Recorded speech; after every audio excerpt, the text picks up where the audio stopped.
Ustedes saben lo que es una vacación. Yo espero que también sepan qué es una vocación. Dice vacación, dice Bruno Razo en su matinal para adultos, dice, es una suspensión temporal del trabajo, de los estudios o de otras actividades habituales para descansar. La gente ahorita está de vacaciones, mucha gente está de vacaciones, está descansando de sus trabajos, de sus estudios o de sus actividades habituales. Pero luego él habla acerca de la vocación. Dice, vocación es, según J. Piker, nuestra vocación más alta y privilegiada es hacer la voluntad de Dios en el poder de Dios para la gloria de Dios. Y él termina su matinal preguntando, si tu vocación está de vacaciones, hoy ya terminó el tiempo. ¿Por qué? Porque es tiempo de que estemos haciendo la voluntad de Dios, haciendo lo que a Dios le agrada. Y por cierto, ayer mismo, mientras caminaba haciendo ejercicio, escuchaba este mismo matinal hablando acerca de la locura de la cruz.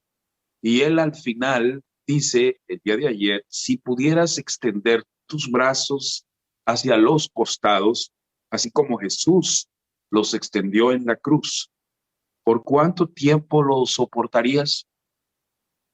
¿Un minuto? ¿Dos? Jesús estuvo 6 horas así, crucificado, sin poder siquiera limpiarse las gotas de sangre que caían desde su cabeza por la corona de espinas. Todo fue por amor a ti, por amor a mí, por amor a todos. Hoy son días especiales, es cierto, son días de vacaciones, de asueto, pero son días en donde tenemos una oportunidad mayúscula de poder estar en contacto, en comunicación y en una profunda intimidad con nuestro Dios. Hoy estamos aprovechando estos días para mandar este mensaje de la verdadera pasión de Jesucristo, de su muerte y de su resurrección, que son parte de una historia sagrada, sacra, es una historia que elementalmente es la base de muchas de nuestras creencias, pero que es eso, una historia real, pero una historia que tiene que tocar y trastocar y mover nuestra vocación, la vocación del amor y del servicio a nuestro Dios. Así es que nosotros no estamos de vacaciones, estamos con nuestra vocación. Y esta mañana yo me pregunto, ¿pudiese haber habido algún momento en que la historia pudiese haber sido diferente, en donde a Jesucristo nunca lo hubiesen crucificado? Esa es una pregunta. ¿Será que pudo haber sucedido que a Jesús no lo crucificaran?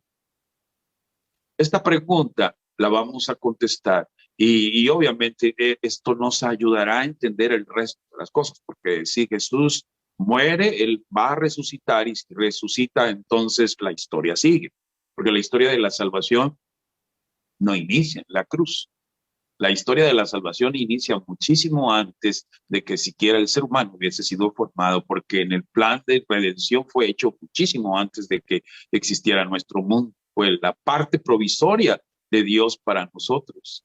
Y el Señor siempre tuvo en mente cómo sacar adelante a la humanidad si está caída. Entonces, para ponernos en contexto y entender la verdadera realidad de lo que sucedió allá en la cruz del Calvario, y lo que pasó en aquel tiempo, podemos encontrar a través de los ojos de dos personajes que la Biblia nos lo menciona en el capítulo 24 del Evangelio según San Lucas. Capítulo 24, verso 13 en adelante, dice lo siguiente.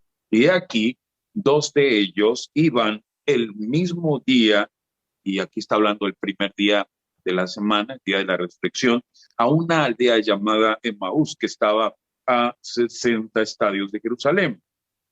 E iban hablando entre sí de todas aquellas cosas que habían acontecido. sucedió que mientras hablaban y discutían entre sí, Jesús mismo se acercó y caminaba con ellos, mas los ojos de ellos estaban velados para que no le conociesen. Y les dijo: ¿qué pláticas son estas que tenéis entre vosotros mientras camináis? ¿Y por qué están tristes?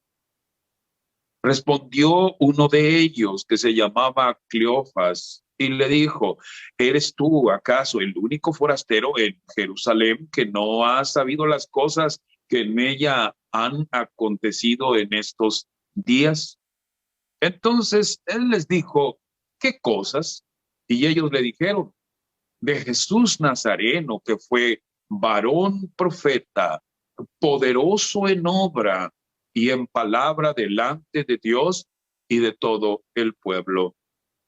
Y cómo le entregaron los principales sacerdotes y nuestros gobernantes, en otra versión dice nuestros príncipes, a sentencia de muerte, y le crucificaron.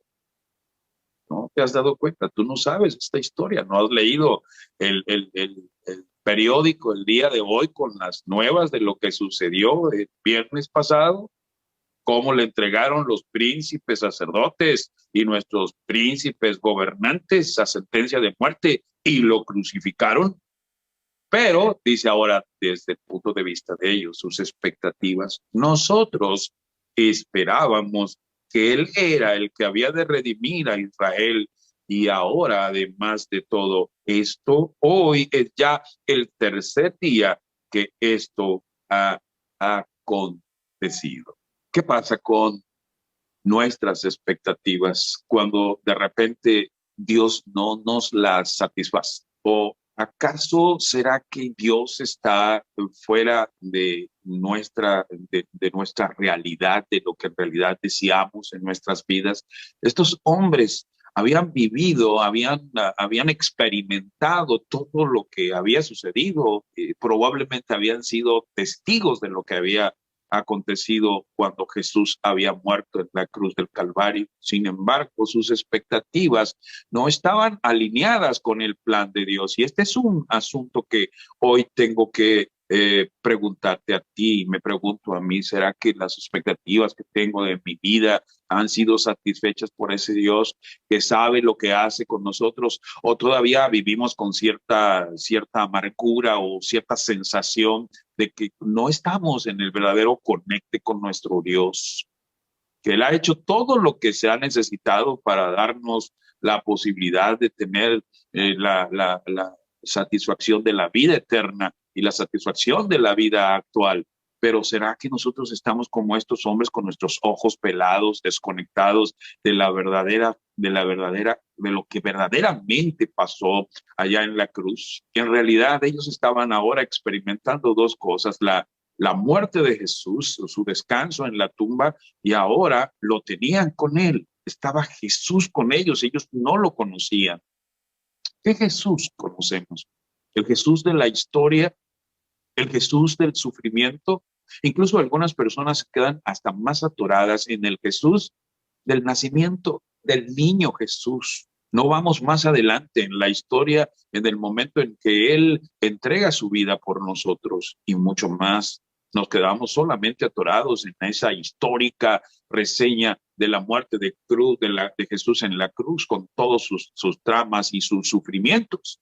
Pero ¿por qué no vamos más adelante? Porque la salvación nuestra es algo dinámico, es algo genuino, es algo que se puede ir adelante, porque Jesús resucita, porque Jesús ahora no solamente quiere ser parte de la historia, sino es que es parte de la vida de estas dos personas que ahora están diciendo: nuestros príncipes sacerdotes o nuestros príncipes gobernantes fueron los responsables de la muerte de Cristo, cuando en realidad Jesús dio su vida por nosotros.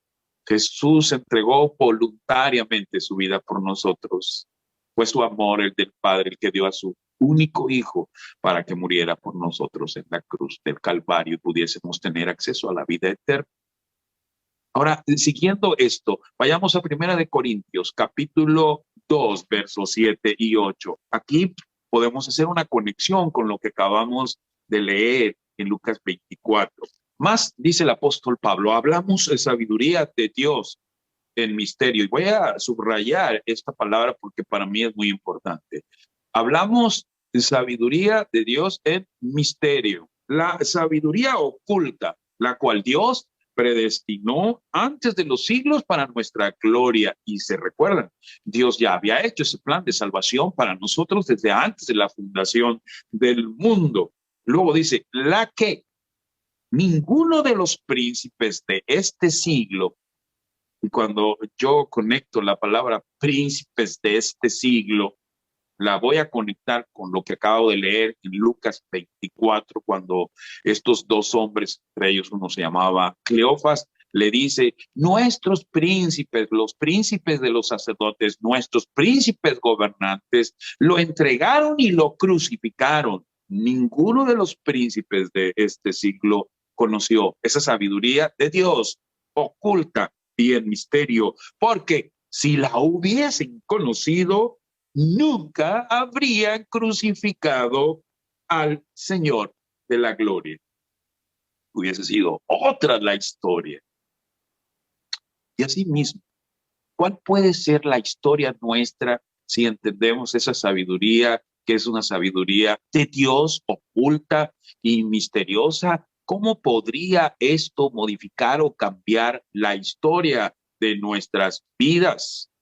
Yo quiero leer Primera de Corintios 2:14, un poquito más adelante, cuando habla acerca de esta sabiduría, pero el hombre natural dice, no percibe las cosas que son del Espíritu de Dios, porque para él le son locura y no las pueden entender porque se han de discernir espiritualmente. Y antes, hablando de las cosas que el Espíritu Santo nos puede revelar, que son las cosas ocultas, misteriosas, la sabiduría que viene de Dios. Aquí el apóstol está hablando de que para la gente le es locura, no la entienden, no la comprenden, les produce confusión entender esto. Pero a nosotros no. Pues en realidad, si los príncipes de este siglo, si los príncipes gobernantes y sacerdotes hubiesen conocido esta sabiduría, obviamente nunca hubiesen llevado a Cristo a la crucifixión. Allí nos dice el versículo, pero la sabiduría que es de lo alto, cuando es de lo alto y viene de Dios, es primeramente pura. Imagínense a estos individuos, los príncipes, con una mente pura, después pacífica, no peleoneros, amables, benignos, llenos de misericordia y de buenos frutos, sin incertidumbre ni hipocresía. Ninguna de estas características les asistía a los príncipes de este siglo. Ninguna de estas características le asistían a los príncipes gobernantes ni a los príncipes sacerdotes. Pero mi pregunta es, ¿y esta sabiduría que pudo haber evitado la crucifixión de Cristo Jesús habita en nosotros? Es decir, Dios ha sido capaz de llenar nuestra vida de pureza, de amabilidad, como dice aquí la palabra del Señor, de benignidad, de misericordia, de certidumbre. Y luego dice el verso, y el fruto de justicia se siembra en paz para aquellos que hacen la paz. Es una buena pregunta para nosotros, porque ya el apóstol está declarando con claridad de que los príncipes de este siglo que crucificaron a Jesús o que le enviaron a crucifixión no la tenían. Y nosotros sí tenemos todo esto. Es la sabiduría oculta, que es locura para la gente que no percibe o no discierne las cosas espirituales. Pero que sería muy triste que nosotros, que creemos que somos espirituales y que creemos que el Espíritu de Dios mora en nosotros y que nosotros estemos con otra actitud, con otra vida, con otro tipo de conducta y de sentimientos, emociones y pensamientos. Sería muy, pero muy, muy triste que eso sucediera.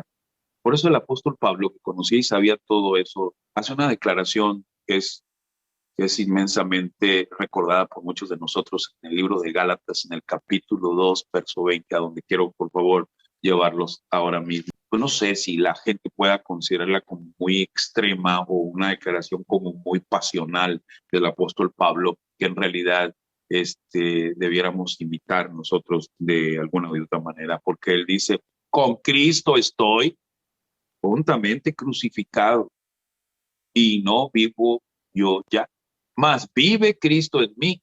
Y miren que si Cristo vive en mí, dice el apóstol, lo que ahora vivo en la carne, lo vivo en la fe del Hijo de Dios, el cual me amó y se entregó a sí mismo por mí. Creo que la pasión de Jesucristo mayor es alcanzar nuestras vidas y que nosotros podamos morir al orgullo, al yo, morir al deseo de querer hacer las cosas a nuestra manera y como queremos, para que Él pueda vivir en nosotros, porque dice la Biblia más, Cristo vive en mí. Entonces la pregunta hoy sería, hoy en este momento, después de que le echamos una vuelta hacia atrás a la historia de la salvación en sus pasos, de ese proceso de salvación, cuando Jesús vive en esta tierra, decide entregar su vida por nosotros y luego resucita. Cristo está viviendo en nosotros. O solamente vive en las esculturas o en las pinturas o en el recuerdo de que un día un Salvador murió para decirnos en silencio que nos amaba dando la vida por nosotros. O en realidad es ese Cristo que está activamente trabajando y participando en mi vida, promoviendo una vida completamente diferente a la vida de los príncipes, gobernantes y sacerdotes de los tiempos de los judíos, que se replica y se repite en todas aquellas personas a las que esta sabiduría les parece una locura.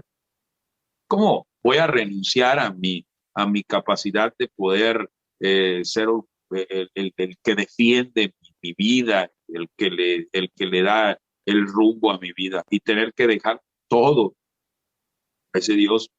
Pues sí, porque es ese Dios que finalmente me ayuda a sembrar la paz en mi corazón, en donde ya no estoy tan ocupado y tan preocupado por hacer las cosas a mi manera, sino por hacer las cosas a la manera de aquel que vive en mí, Cristo vive en mí.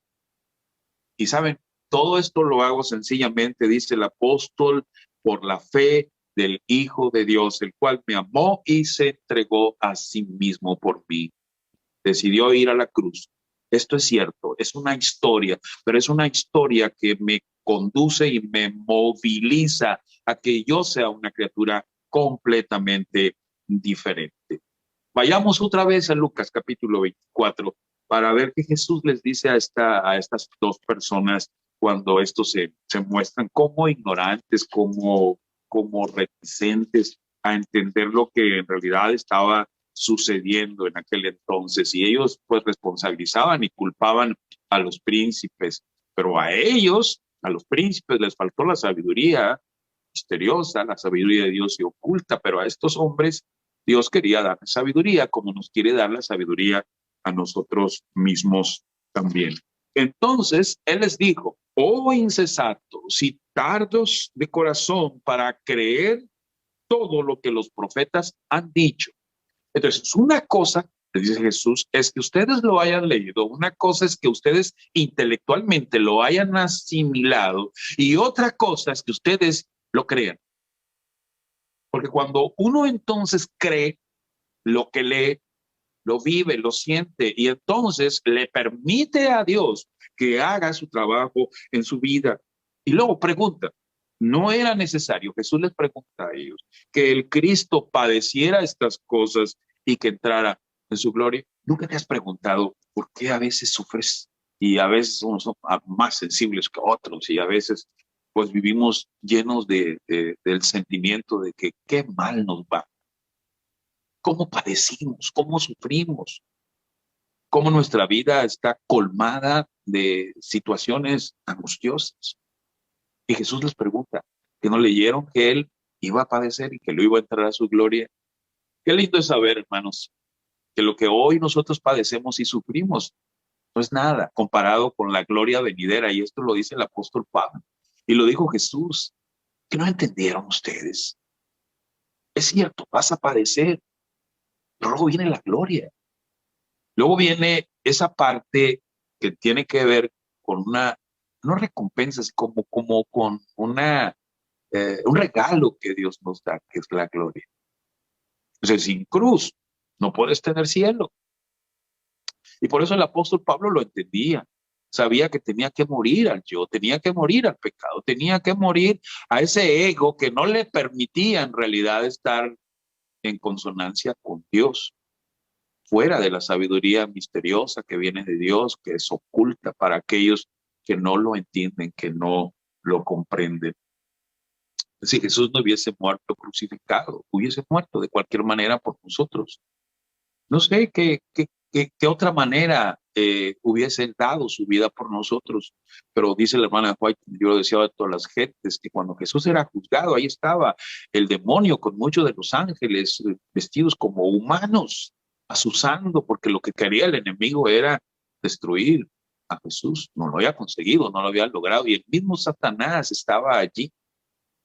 Pero mi pregunta hoy, en este momento y en esta hora, es: ¿qué tanto sufres? ¿Qué tanto padeces sin estar mirando la eternidad, sin estar mirando a Jesús, sin darte cuenta de que Jesús mora en ti? Porque es muy triste estar padeciendo persecución, como dice las bienaventuranzas, por causa del Señor, y que no seamos felices. Necesitamos aprender a ser felices, porque después del padecer viene la gloria, dice la palabra del Señor. El Señor pueda bendecir nuestras vidas y cada uno de nosotros pueda empezar a estar de vocación y en servicio y amor al Señor. Que el Señor nos bendiga esta hora. ¿Agradó este video y consideras que puede ser útil a otros? Comparte. Por favor, suscríbete a mi canal y activa la campanita para recibir notificaciones de nuevos videos.